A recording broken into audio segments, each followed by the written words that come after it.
Hi friends, ఈరోజు మనం చెప్పుకోబోయే కథ నారంశెట్టి ఉమామహేశ్వరరావు గారు రచించిన తిరిగి వచ్చిన సాయం. శృంగవరం పక్కనే ఉన్న దట్టమైన అడవుల్లో ఆశ్రమం నిర్మించుకొని తపస్సు చేసేవాడు ముని శతానందుడు. ఆ ఆశ్రమం చుట్టూ ఎన్నో పూల మొక్కలు, పండ్ల చెట్లు, పొదలు పెరిగాయి.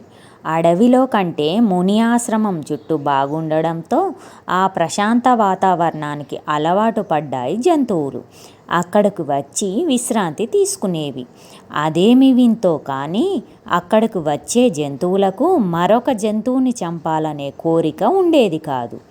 అక్కడ వాటికి ప్రాణభయం లేకపోవడంతో ఎక్కువ సమయం గడిపేవి. ముని కూడా వాటి పట్ల దయతో ప్రవర్తించేవాడు. ఏ జంతువుకైనా గాయమైతే ఆకులు తెచ్చి పసరు పూసి వైద్యం చేసేవాడు. వాటికి స్వస్థత కలిగే వరకు కనిపెట్టేవాడు. అలా మునితో స్నేహం కుదిరింది జంతువులకు. ముని తపస్సులో ఉన్నప్పుడు దూరం నుండే చూసేవి తప్ప తపోభంగం కలిగించేవి కావు జంతువులు. వాటిని చూసి పక్షులు కూడా వచ్చి చెట్ల మీద కొలువుండేవి. ముని తపస్సులో మునిగి ఒక్కోసారి ఆహారం సంగతి మర్చిపోయేవాడు. అలాంటప్పుడు తీయటి పండ్లను తెచ్చేవి చిలుకలు, దుంపలను తెచ్చేవి కుందేళ్ళు, తేనె పట్టులను తెచ్చేవి ఎలుగుబంట్లు. ఒక ఉదయం శతానందుడు నదికి వెళ్ళి స్నానం చేసేసి కందమూలాలతో ఆశ్రమానికి వచ్చాడు. అక్కడ కనబడిన దృశ్యం చూసి అడుగు ముందుకు వేయలేక తన్మయత్వంతో నిలిచి ఉండిపోయాడు. ఒక సింహం యొక్క జూలుని తొండంతో నిమురుతుంది ఏనుగు. ఆ సింహం మైమర్చిపోయి పడుకుంది. ఒక పెద్ద పులి పంజాతో లేడిపిల్లను పట్టుకొని ముద్దు పెడుతుంటే అది భయం లేకుండా ఆడుకుంటుంది. ఒక కొండగొర్రెని కౌగిల్లోకి తీసుకొని తోడేలు బుజ్జగిస్తుంటే తల్లి కౌగిల్లో ఉన్నట్టు పరవశిస్తుంది కొండగొర్రె. గుర్రం మీద కూర్చొని స్వారీ చేస్తుంది కొండముచ్చు. బాలింతరాలైన ప్రియురాలికి పచ్చగడ్డి పసర్ని పుక్కిటతో పట్టి నోటికి అందిస్తుంది మగలేడి. కళ్ళైనా తెరవకుండా తాగుతోంది ఆడలేడి. కాలి గాయమై కదలలేకుండా ఉన్న ఎలుగుబంటికి చెరుకు గడలు తినిపిస్తుంది కోతి. ఆ దృశ్యాలను తనివితీరా చూసిన శతానందుడు, మీరిలా కలిసిపోయి ఆడుకుంటుంటే చూడడానికి ఎంతో ఆనందంగా ఉంది అన్నాడు. జంతువులు సంతోషంగా తలలను ఆడించాయి. కొన్నాళ్ళు గడిచాక ఒక వర్షాకాలం ఉదయం నదికి వెళ్ళాడు ముని. స్నానం చేసి తిరిగి వస్తుండగా జారుగా ఉన్న చోట పాదం వేయడంతో జారిపోయి కింద ఉన్న పెద్ద గోతిలో పడ్డాడు. ఆయన కాళ్ళు విరిగిపోయాయి. నిలబడలేక బాధతో అరిచాడు. స్నానానికి వెళ్ళిన ముని ఎంతకీ ఆశ్రమానికి తిరిగి రాకపోవడం గమనించింది ఓ చిలుక. వెంటనే ఎగురుకుంటూ నది వైపు వెళ్ళింది. మధ్యదారిలో ఒక గోతిలో పడిపోయి బాధతో మూలుగుతున్న మునిని చూసింది.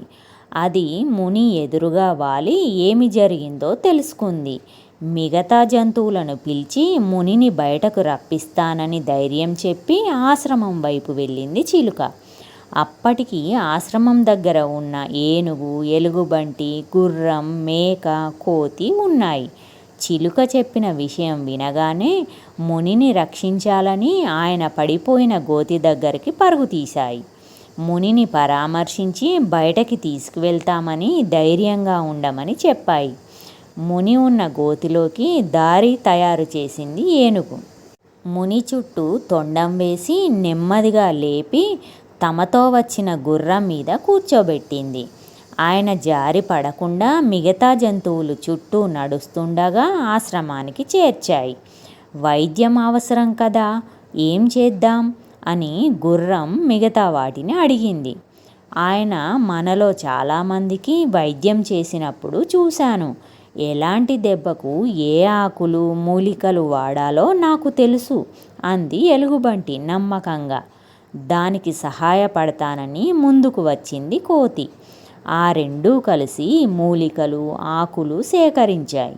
ముని కాళ్ళకి పసరుతో వైద్యం చేసింది ఎలుగుబంటి. మునికి అవసరమైన ఆహారాన్ని జంతువులు, పక్షులే సమయానికి అందించాయి. అవన్నీ కలిసి ఆయనకు పూర్తిగా నయమయ్యే వరకు సేవలు చేశాయి. కొన్నాళ్లకు ముని లేచి నిలబడగలిగాడు. మరి కొంతకాలం తర్వాత నడవగలిగాడు. అప్పుడు శతానందుడు పక్షులు జంతువులతో, నా బంధువులైన మీరు చేసినట్లు సేవలు సంరక్షణ చేయలేరేమో. నేను కోలుకోవడానికి మీరందరూ సాయపడ్డారు, ప్రేమ చూపారు. మీ మేలు మరవలేను అన్నాడు.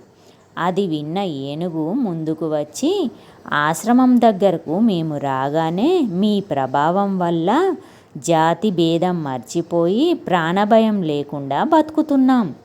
గతంలో వైద్యం చేసి మాలో చాలా జంతువులను బ్రతికించారు మీరు. అలాంటి మీకు కష్టం వస్తే సాయపడకుండా ఉండగలమా? మీకు సాయపడినందుకు సంతోషంగా ఉంది అంది ఏనుగు. అవును అన్నాయి మిగతా జంతువులు. ముని తృప్తిగా నవ్వి, మనుషుల్లా మంచిగా ఒకరికొకరు సాయపడుతూ జీవించమని ఒకప్పుడు మీకు చెప్పేవాణ్ణి. ఇప్పుడు చెప్పాల్సిన అవసరం లేదు అన్నాడు. ఇది ఫ్రెండ్స్ ఈరోజు కథ. కథ నచ్చితే లైక్ చేయండి, కామెంట్ చేయండి, సబ్స్క్రైబ్ చేసుకోండి.